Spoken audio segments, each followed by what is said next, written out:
पिछले 20 वर्षों में आज पहली बार ईद के नमाज में राज्य के मुखिया नहीं शिरकत किए। वजह क्या रही ये तो अलग बात है, लेकिन जानना ज़रूरी है कि आखिर नीतीश कुमार की वो कौन सी व्यस्तता थी कि मुसलमानों के इतने बड़े पर्व में पहली बार पिछले 20 वर्षों में आज उन्होंने ईद के नमाज में शिरकत नहीं किया। अब इस बाबत जो है, जहां सत्ता पक्ष से सवाल किए जा रहे हैं, वहीं विपक्ष भी इस बात को लेकर कमर कस चुका है। विपक्ष की अगर बात करें तो कांग्रेस और आरजेडी के जो नेता हैं अब अलग अलग बयान दे रहे हैं। कह रहे हैं प्रभावित हो चुके हैं नीतीश कुमार आरएसएस से और भारतीय जनता पार्टी से, और इन्हीं के बनाए गए नीतियों के आधार पर आज इनका नहीं पहुंचना कई सवाल खड़े करता है। हम सीधा आपको सुनवा रहे हैं, आरजेडी के प्रवक्ता हैं एजाज अहमद, क्या कह रहे हैं इस बाबत। देखिए, नीतीश कुमार जी कहीं ना कहीं भारतीय जनता पार्टी और आरएसएस के विचारों से प्रभावित हो गए हैं, और भूजा पार्टी के लोगों ने उनके साथ जिस तरह की स्थिति और परिस्थिति का निर्माण किया है, और अब कुछ दिनों के ही वो बिहार के मुख्यमंत्री हैं, ये बात सर्वविदित है।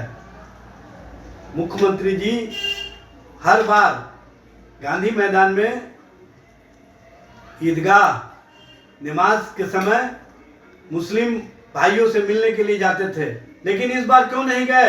आखिर क्या कारण है? ये जनता दल यू के नेताओं को स्पष्ट करना चाहिए। क्या भारतीय जनता पार्टी के विचारों, आरएसएस के विचारों से इतने प्रभावित हो गए हैं कि अब वो मुसलमानों के बीच जाने से भी परहेज करने लगे हैं? अपनी राजनीति की पारी का अंत उन्होंने जिस तरह से भारतीय जनता पार्टी के प्रति समर्पण का भाव से समर्पित करके प्रस्तुत किया है, यह स्पष्ट करता है कि सत्ता के लिए, स्वार्थ के लिए नीतीश जी मुस्लिम प्रेम दिखावा करते थे। दरअसल उनके माध्यम से जिस तरह से बिहार में भारतीय जनता पार्टी को खाद पानी मिला, जिस तरह से आरएसएस के विचारों को आगे बढ़ाने का उन्होंने मौका प्रदान किया, उसका प्रतिफल देखने को मिल रहा है। अब 20 सालों के बाद नीतीश कुमार जी अपनी सत्ता का हस्तांतरण अपने रहते हुए कहीं ना कहीं भारतीय जनता पार्टी और आरएसएस के विचारों को करने का जो मौका प्रदान कर रहे हैं, इसी से स्पष्ट होता है कि बिहार में अब भारतीय जनता पार्टी गंगा जमुनी संस्कृति और भाईचारगी के माहौल को कमजोर करना चाहती है। अब हम सीधा चलते हैं, भारतीय जनता पार्टी के प्रबुद्ध प्रवक्ता हैं प्रभाकर मिश्र, उनकी भी बात सुन लेते हैं कि आखिर इस बाबत जो है वो किस तरह की बातें अब कर रहे हैं। नीतीश कुमार क्यों नहीं पहुंचे, क्या कारण रहा होगा, सुनिए। देखिए, ईद का पर्व आपसी भाईचारे, सद्भाव और सम्मान का संदेश देता है। आज गांधी मैदान में निशान जी की उपस्थिति और उनका टोपी पहनकर लोगों का अभिवादन करना इसी सामाजिक सौहार्द की परंपरा का हिस्सा है। हमारे लिए हर धर्म और समुदाय का सम्मान सर्वोपरि है। जहां तक माननीय मुख्यमंत्री नीतीश कुमार जी के न आने का प्रश्न है, उनके अपने व्यस्त कार्यक्रम हो सकते हैं। एनडीए गठबंधन पूरी तरह से एकजुट है और हम सब मिलकर समाज में सद्भाव, विकास और विश्वास को आगे बढ़ाने के लिए प्रतिबद्ध हैं।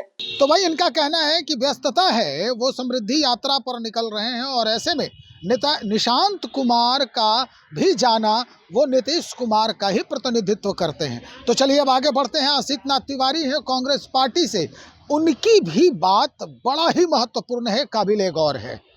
इनका कहना है कि भाई अब तक पिछले 20 वर्षों से नीतीश कुमार मुसलमानों को टोपी पहनाते आ रहे हैं, अब और कितना पहनाएंगे, सुनिए।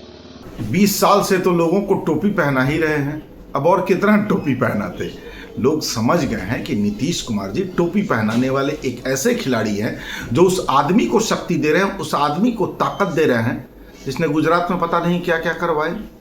तो अब उनकी पोल खुल चुकी है, इसलिए शायद इस बार शर्मिंदगी महसूस हुई हो और गांधी मैदान नहीं गए हों। स्पष्ट हो गया होगा कि भाई एक तरफ सत्ता पक्ष तो दूसरे तरफ विपक्ष। सत्ता पक्ष जहां नीतीश कुमार के आज के व्यस्ततम कार्यक्रम को लेकर उस फटे हुए कपड़े पर पेवन साटने का काम कर रहा है, वहीं विपक्ष जो है बखिया उधेड़ने से बाज नहीं आ रहा है।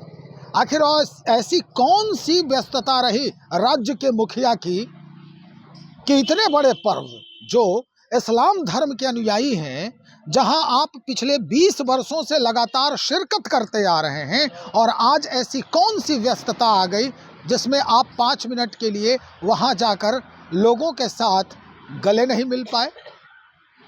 तो कई सवाल अब खड़े हो रहे हैं। तो चलिए हम इंतजार करते हैं और लोगों से हमारी बातचीत होगी उस बाबत, और उसके बाद हम सीधा आपसे मुखातिब होंगे। बहुत जल्द हाजिर होते हैं, बने रहिएगा। बहुत शुक्रिया आपका।